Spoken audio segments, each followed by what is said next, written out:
आज आत्ता मुख्यमंत्री इथे नाही आहेत, नाहीतर मी अत्यंत मोकळेपणाने जाहीरपणाने मुख्यमंत्र्यांना धन्यवाद देतोय आणि प्रांजळपणाने कबूल करतो की तुम्ही तुमच्या भाजपच्या किंवा संघाच्या मुशीत तयार झालेला एक चांगला कार्यकर्ता मला दिलात किंवा मी घेतला, म्हणून मी त्यांना धन्यवाद देतोय. आता हे धन्यवाद जसे मी त्यांना देतोय तसे ते मला धन्यवाद देऊ शकतील की नाही, कारण माझ्याकडनं जे त्यांनी घेतलेत त्यांना आज सकाळी अंबादासजीने एक जे आंदोलन केलं ती भेटवस्तू द्यायची आहे, तो भाग वेगळा. पण अंबादास, मला तुमचा खरंच अभिमान आहे आणि या शिवसेना प्रमुखांना सुद्धा अभिमान तर वाटत असेल, पण हळहळ सुद्धा वाटत असेल की अरे याची एक पहिली टर्म ही पूर्ण होते.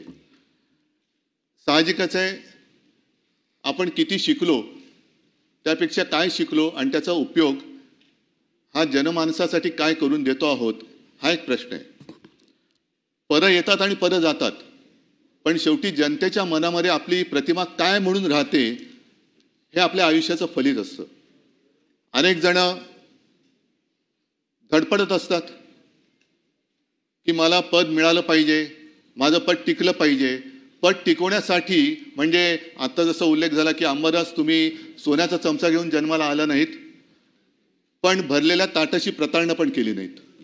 ज्यांनी ताट वाढून दिले त्या पक्षाची प्रतारणा पण केली नाही. नाहीतर त्या ताटामध्ये जे आहे ते माझंच आहे, पण आणखीन मिळावं म्हणून आणखीन दुसऱ्या रेस्टॉरंटमध्ये जायचं असा अपराध तुम्ही केला नाही. त्याच्याबद्दल खास तुम्हाला सगळी जनता ही धन्यवाद देत असेल. तुमची कल्पकता ज्याचा उल्लेख मुख्यमंत्र्यांनी सुद्धा केला, हा माणूस एक कल्पक आहे. म्हणजे साधा शिवसैनिक असल्यापासून मी त्यांच्याकडे बघतो आहे, काही ना काहीतरी करत असतात आणि अभिनव पद्धतीने करतात.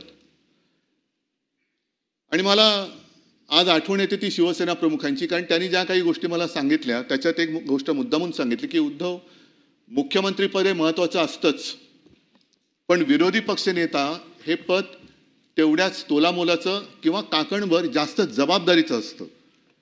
आणि विरोधी पक्षनेता हा आक्रमक असला पाहिजे, पण आक्रस्ताळा असता कामा नये. आपल्याकडे अनेकदा ती जी एक सीमारेषा असते, आक्रमकपणा आणि आक्रस्ताळेपणा ही पुसली जाते आणि आपण जे काय करतोय त्याला आपण आक्रमकपणा म्हणतो, जो प्रत्यक्षात आक्रस्ताळपणा असतो. या सभागृहामध्ये अनेकदा उल्लेख केला की खूप विचारवंत व्यक्ती ज्यांनी विरोधी पक्षनेतेपद भूषवलेलं आहे आणि त्या परंपरेमध्ये अंबादास तुम्ही सुद्धा, म्हणजे तुम्हाला आपल्या लोकांनी आठवण करून द्यावी लागत नाही की मी पण होतो. तुमचं नाव हे विरोधी पक्षनेता म्हणून कधी कोणाला विचारलं तरी ते पटकन सांगतील की अंबादास दानवे सुद्धा या सभागृहाचे एक उत्तम यशस्वी सभागृह किंवा विरोधी पक्षनेता राहिलेले आहेत.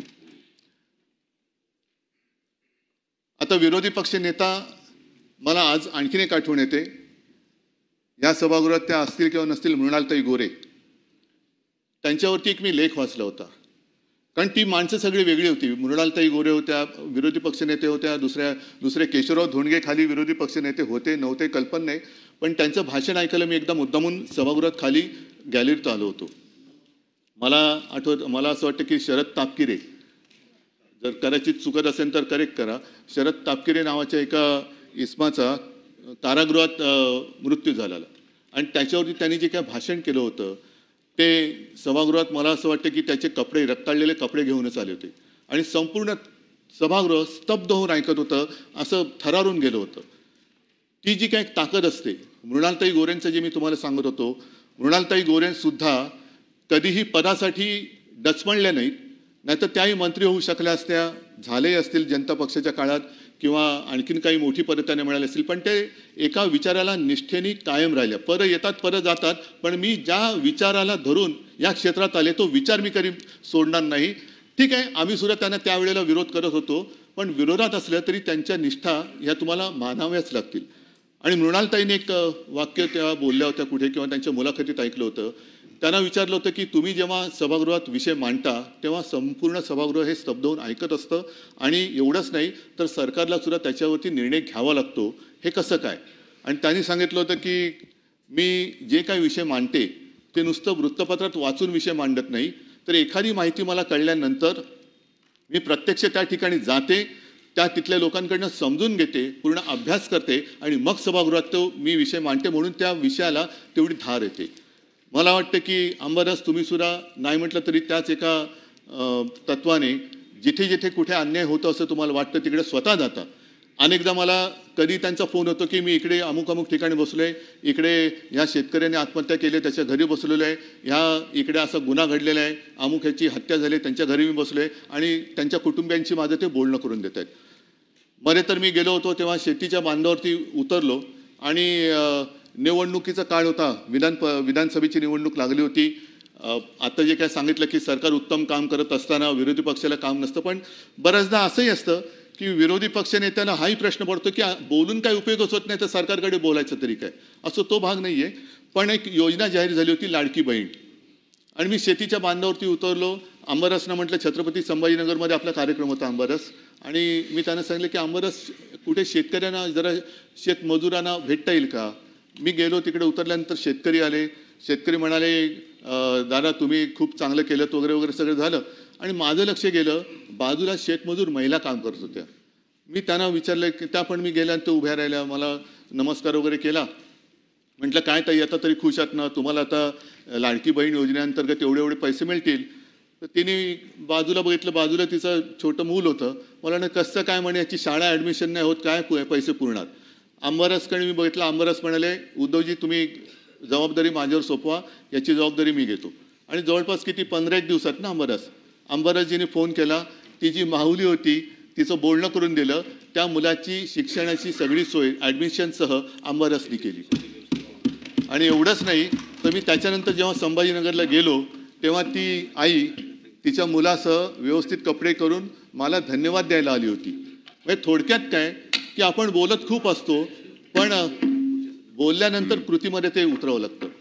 आता गेल्या आठवड्यामध्ये अंबादास घरी आले होते. त्यांना म्हटलं की अंबादास आता तुमची मुदत संपते आणि मी तर आत्ता तरी काय तुम्हाला देऊ शकत नाही, मग काय करणार. ते म्हणाले दिलं तेवढं खूप आहे आणि मी काय घेण्यासाठी आलोच नाही. म्हणजे ही व्यक्ती अशी मला अगदी उघडपणाने सांगावं लागेल की कधीही कोणतंही पद मागायला आणि पद टिकवण्यासाठी धडपड करायला माझ्याकडे आली नाही. असा हा शिवसैनिक आहे. आणि असा हा शिवसैनिक आज त्याची या सभागृहातली पहिली कारकीर्द पूर्ण करतो, यशस्वीपणाने पूर्ण करतो आहे. आणि मला खात्री आहे आपण कशासाठी नुसतं पदासाठी काम करत असेल तर मग पावसाळा आहेच, उद्या कोणी कुठे कशाही मारू शकतं. पण अंबादाससारखे निस्वार्थी कार्यकर्ते हे जिथे असतील तिथे म्हणजे त्यांना कुठल्याही सत्तेची किंवा पदाची आवश्यकता नसते. त्यांच्यात असलेली जनतेप्रतीचं प्रेम आणि ती जी निष्ठा ही त्यांना एक उंची प्राप्त करून देत असते. आणि अंबादास तुम्ही नक्कीच ती उंची आज प्राप्त केले आणि ही उंची तुमच्या स्वभावानुसार निष्ठेने अशीच आणखीन वाढवाल, ह्या शुभेच्छा तुम्हाला देतो. धन्यवाद. जय हिंद, जय महाराष्ट्र.